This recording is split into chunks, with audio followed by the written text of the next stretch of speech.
Bonjour, bienvenue à la vidéo du vendredi. 8 minutes chaque vendredi pour faire route ensemble dans la parole de Dieu. Aujourd'hui, notre thème, c'est pas de chasse gardée. Est-ce que vous avez déjà vu des écriteaux chasse gardée? Là où j'habite, c'est un endroit de chasse et il y a des forêts où on trouve partout chasse gardée. Ça veut dire que cette forêt, chasser dans cette forêt est réservé juste à quelques-uns.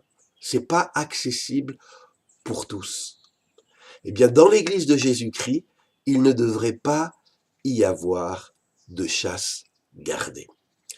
Pour comprendre cela, allons ensemble dans la parole de Dieu, dans le livre des Nombres, un livre de l'Ancien Testament, au chapitre 11. Je lis au verset 14. Moïse dit à Dieu, je ne peux pas porter ce peuple tout seul, car c'est une charge trop lourde pour moi. Donc Moïse, responsable, chef du peuple d'Israël, se plaint à Dieu que c'est trop pour lui d'être responsable de tant de monde dans des conditions difficiles.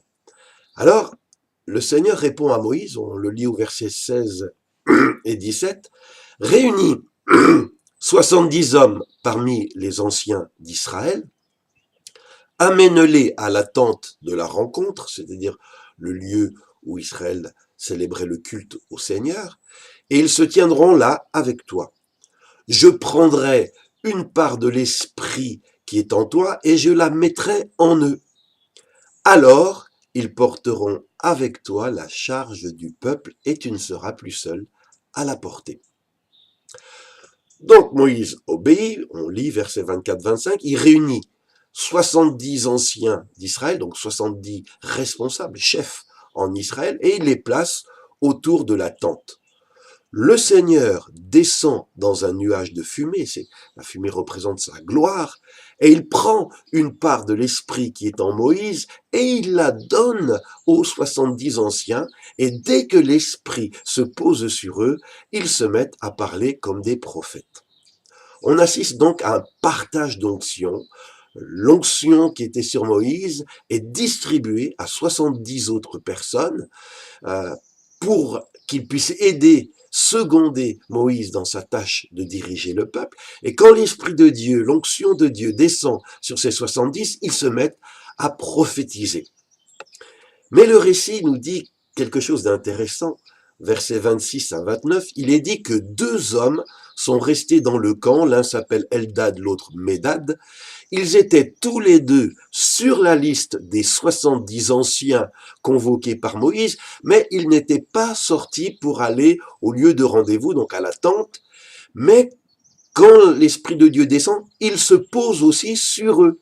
Et ils se mettent eux aussi à parler comme des prophètes au milieu du camp. Alors, se passe quelque chose d'étonnant. Verset 27, un garçon court prévenir Moïse. Dans le camp, Eldad et Médad parlent comme des prophètes. Et au verset 28, il est dit que Josué, l'adjoint de Moïse depuis sa jeunesse, dit à son maître, Moïse, Moïse, mon maître, dis-leur de se taire. Et Moïse va faire cette réponse tellement extraordinaire. Mais Josué, il n'y a pas de chasse gardée. Il dit cela, mais ces mots exacts sont rapportés au verset 29. Moïse dit à Josué, est-ce que tu es jaloux pour moi? Qu'il y en ait d'autres qui prophétisent. Si seulement le Seigneur pouvait donner son esprit à tous les Israélites, si seulement tous pouvaient être prophètes. Comme on le voit dans ce récit, parfois, avec de bonnes intentions, on cloue des panneaux, chasse gardée, peut-être pour réserver l'onction de Dieu à certains, peut-être parce qu'on veut protéger l'honneur de Dieu.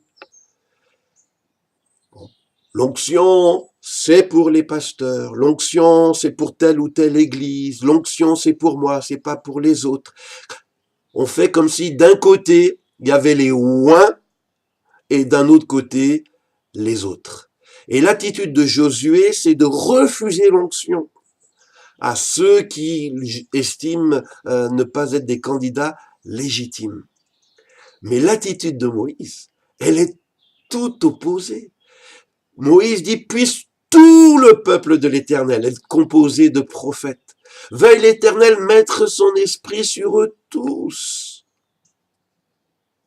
Alors, entre l'attitude de Josué qui veut faire de l'onction une chasse gardée et Moïse qui voudrait ouvrir l'onction à tous, Dieu il se situe de quel côté? Eh bien, dans le livre, d'un autre livre de la Bible, dans le livre de Joël, au chapitre 3, versets 1 à 3, Dieu dit, « Après cela, je donnerai mon esprit à tous. Vos fils, vos filles parleront de ma part. J'enverrai des rêves à vos vieillards et je ferai voir des choses nouvelles à vos jeunes gens. À ce moment-là, je donnerai mon esprit même aux serviteurs et aux servantes. » Le projet de Dieu, le cœur de Dieu, la promesse de Dieu, comme le souhaitait Moïse, c'est que tous les croyants aient part à l'effusion, à l'onction du Saint-Esprit. Et dans Actes des Apôtres, chapitre 2, versets 14 à 17, on lit le jour de la Pentecôte, le Saint-Esprit descend sur terre. Et Pierre va expliquer en disant, « Frères juifs, vous tous qui habitez à Jérusalem, comprenez ce qui se passe.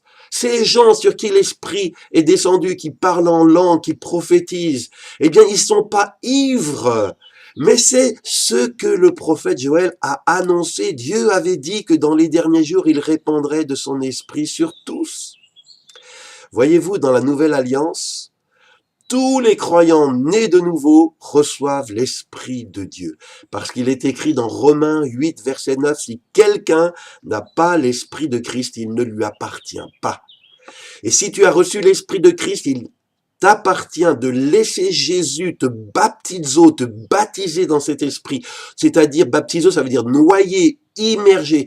Ta vie, ma vie doit être abandonnée complètement au contrôle de l'Esprit de Dieu. Les ministères dans la Nouvelle Alliance, selon Éphésiens 4, ils n'ont pas le monopole du Saint-Esprit. C'est pas une chasse gardée pour eux, le Saint-Esprit.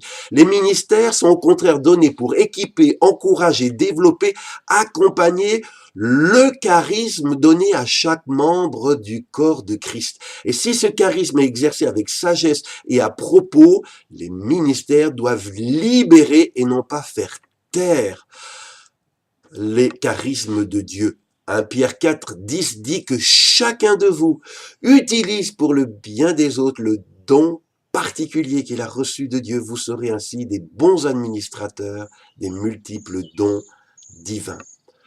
Notre charisme, ton charisme n'est peut-être pas celui de prophétie, mais il y a une chose qui est sûre, la parole de Dieu déclare, si tu es né de nouveau, tu es enfant de Dieu, eh bien tu es dépositaire d'un charisme de l'Esprit Saint.